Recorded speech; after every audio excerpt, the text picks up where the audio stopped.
Hi, my name is Dmitry and I'm the developer of infranodus text network analysis and visualization app. In this video, I'm going to show you how you can use text network analysis to visualize and analyze your notes in order to find connections between them, to have an overview of what they're about, and to discover the new ideas based on the notes that you already have. In the demonstration, I'm going to use infranodus application, so that in the end, when you repeat the same steps, you will get visualization like this, where you can see your notes, how they relate to one another, and what are the main terms that you use, and how they're all connected. So first of all, you need to go to the apps page and then choose Import Evernote Notes. And then once you authorize, you will see the list of all your notebooks, and you can choose one of the notebooks. So for example, in this case, it's 8OS. I can name the graph here, and then when you scroll, you can select several options. What's actually nice to do first is to choose to import all the data, the content of the notes, the titles of the notes, and the hashtags as well. And in the option number 4, you can choose how to treat your notes titles. So if you want to see your notes on the graph, if you want to be able to actually see how the different notes are connected, you can just leave the default settings. If you don't want to see how your notes are connected, but you just want to see a general visualization of the vocabulary that you use, then it's better to choose the option that says just like standard words. So you just basically treat the titles as standard words and they become integrated into the graph. I will first show you how this option works when you just use the normal visualization of all the words in the graph. And then here you can leave all the default settings and then click visualize. And what happens then is that infranodus will import all your Evernote notes, and the words that you use in the notes are the nodes on the graph, and the co-occurrences are the connections. So you can quickly see the patterns that your thoughts form together in time. Here, the biggest nodes are the words that are the most influential in your discourse. So it's not necessarily the most frequently used terms, but rather the terms that appear most often between the different topics that you're writing about. So that can provide you a very interesting insight about your thinking process. And then the colors indicate the different clusters, communities of nodes that you can also see here when you click on the analytics panel. So I will show you the workflow that I usually use to analyze my notes. Here I see, okay, that one of the main topics is the security time situation. So it's something about security. It's the pink one here. And then the second one is level wave matter. Okay, so it's something about matter and waves and so on. And then system thing real. All right. And then you have also make 8OS physical. Okay, so you have all these different topics. They're visualized on the. Then one interesting thing that you can do is to actually choose the terms that you find interesting to get into. So for instance, in this case can be security and situation. I can select those nodes on the graph, and then if I click here, I will see the excerpt of the nodes that actually contain those terms. So I can see in which context I tend to use them and get to the parts of the discourse that I'm most interested in. Then I can also analyze another part. So for example, system support thing. I can also click here. Then I see the other node that contain those terms together as well. Okay, so once you've done that, what's also nice to do is that you can actually import the connections between the nodes. I will show you how you can do that. So then you go to Evernote app and you choose the same notebook, for example. Let's call it like that. We leave all the default settings this time, and what's nice is that here you can include untitled title. So it's basically, it means if your node doesn't have a title, then it will still be imported and shown on the graph as a node. You will see how it works later.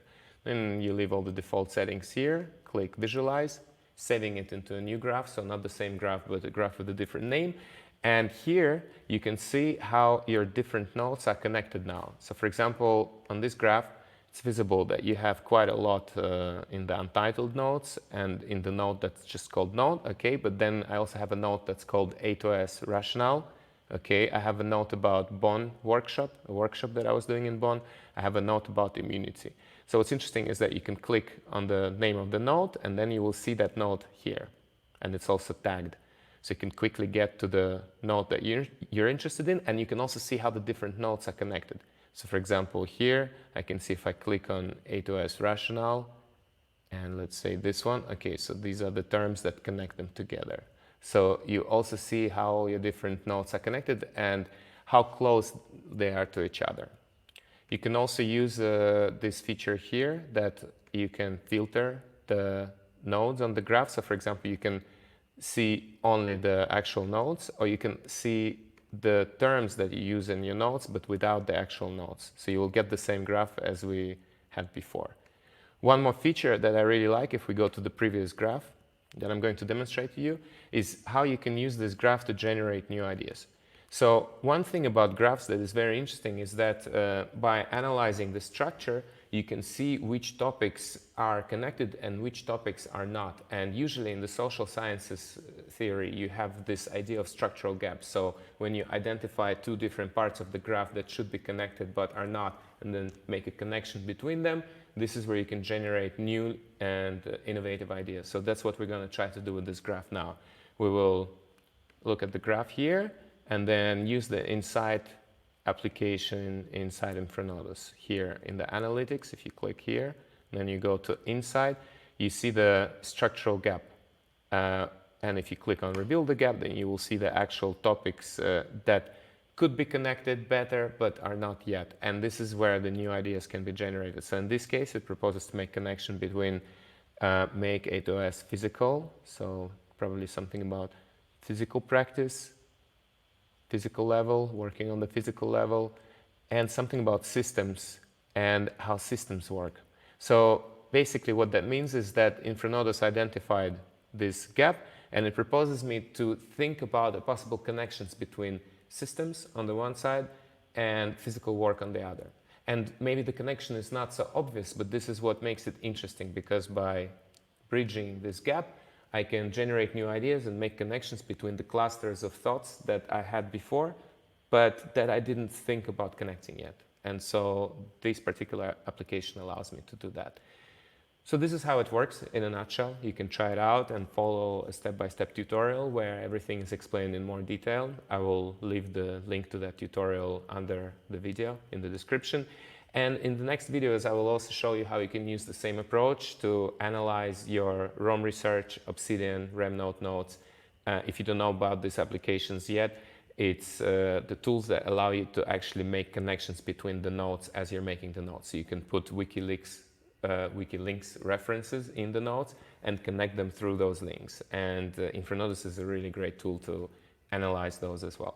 But first you can try it with Evernote. Just go on infranodus.com, check it out, and let me know how it works. If you have any questions, please send me a message and I will be happy to help you and to show you can use it in the workflow. By the way, bonus track, one thing that I forgot to show that is really important when you analyze the graph is to actually open the full view. So here I click back on the essence, undo select. And let's say I look at the graph and some terms, they seem obvious to me, right? So for example, I know I'm writing about A2S a lot. And what I can do is to select the node and temporarily remove it from the graph so I can see what's hiding behind it. So here I can also click on make, hide that. System, I know I'm writing about system, delete that. And then I can see the topics that are maybe not so obvious at first sight, but that are hiding behind those big terms. And this allows me to use the graph to explore in this iterative way all my ideas visually through the connections between them. And if it's too much information, I can click here on the settings, filter the graphs, only show the most important stuff. And I can even also see how the ideas evolve in time, over a period of time. Okay, so you can see how your ideas evolved over time. There's a lot of different features. I will not show them all right now, but I invite you to try it out and to see how it works on your own Evernote notes. And next time, Roam Research, Obsidian, and Rem notes. Thank you.